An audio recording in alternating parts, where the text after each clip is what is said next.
কাছাড়ের আমরাঘাটে আলু চারা বন্টনে উত্তেজনা, প্রকৃত কৃষক বঞ্চিত হওয়ায় হাঙ্গামা। কাছাড় জেলার আমরাঘাটে আলু চারা বন্টনকে কেন্দ্র করে তীব্র উত্তেজনার ঘটনা ঘটেছে। স্থানীয় কৃষকরা অভিযোগ করেছেন, প্রকৃত জমি থাকা কৃষকরা চারা পাননি, কিন্তু জমি না থাকা কিছু ব্যক্তি বিতরণের সুবিধা পেয়েছেন।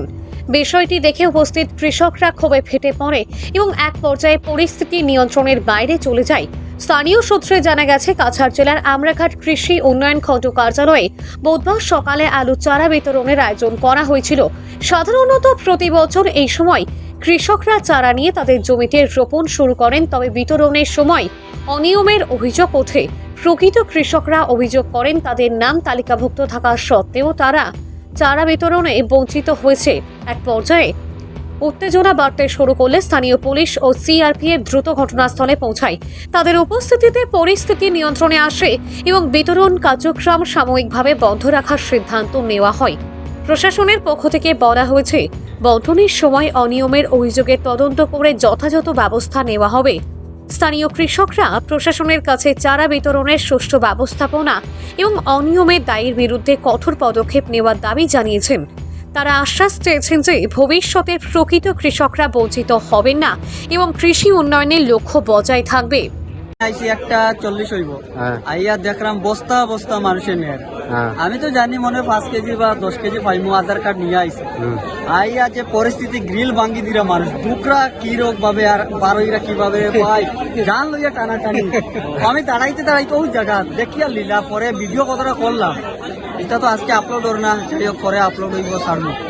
আরে পরে কই ভিতরে গিয়ে একটা ভিডিও করতাম নি, পরে এই পরিস্থিতি দেখিয়ে মানুষের জান লইয়া খেলাখালি চলে।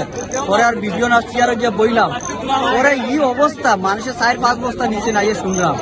আর বর্তমানে এই অবস্থা দেখিয়া লুট রাজ চলে, মানে কারো ডকুমেন্ট কিছু নাই, যে পার যত লইয়া যা, হ্যাঁ মানে বিনা ডকুমেন্টে। এরপরে ওই তো খবর পাইয়া আমি খালি কই সিআরপিএফ বা পুলিশ কেনে আইন না, কেউ ওইখানে যারা চাকরি করেন তারা কিছু কইরা নানি।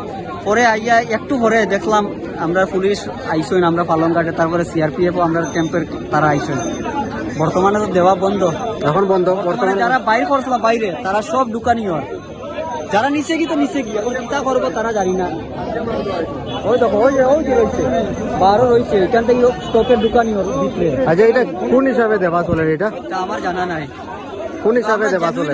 আমরা আধার কার্ড লইয়া আইছি, খেতেও আছে লাগাইতাম। আমার মতে হয় যারা যে কৃষি লোন পায়, তারারে দেবার এটা উচিত আসলো, কিন্তু যারা কৃষি লোন পায় ওই হিসাবে এগ্রিকালচার থেকে এটা দেওয়া দরকার আসলো, কারণ যারা নাই তারা ইয়া লইয়া যার গিয়া, মানে এটা লুটফাট হয়ে যার।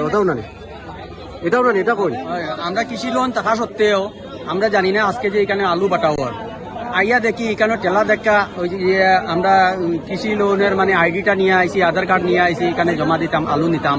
কিন্তু আইয়া দেখি এখানে যা টেলা দেখা, যে পারে 1 বস্তা লইয়া যার, কে পারে 3 বস্তা লইয়া যার, কোনো কাগজপত্র জমা নাই, কোনো স্টাফ নাই, কোনো রুল রেগুলেশন নাই। এটা যেমন মানে আর কি আমরা হিন্দু সমাজের মধ্যে কোনো কীর্তন হইলে যাতে বাতেসা লুট দেওয়া হয়, এটা যে পায় নেই, এই রকমের চলে। আপনারা এই দিকে দেখুন, ওই যে দাদারা বর্তমানে ঢুকাইতরা আলু দেখুন দেওয়ার থেকে আরই মানে যারা নিতে চাইছিল নিতে পারছে না, পুলিশ প্রশাসন আবার পরে এই আলুগুলা এখানে মানে আটকানি হয়েছে। এখন বর্তমানে গুদামের ভিতরে নেওয়া হওয়ার, কোন দিন তারা যে কিভাবে দিব এটা আমি আর জানি না। বর্তমানে এই দেখুন ওই যে আলু ভিতরে ঢুকানি বর্তমানে বলে বহুত গেছে, অনেক আলু মানুষে নিয়ে গেছে। এখন কে নিচে নাম তো জানি না। আচ্ছা, এটা মানে ক্রেতার তরফ থেকে দেওয়ার, এটা তো কইতে পারতাম না, এটা বুঝো ব্লকের আন্ডারে।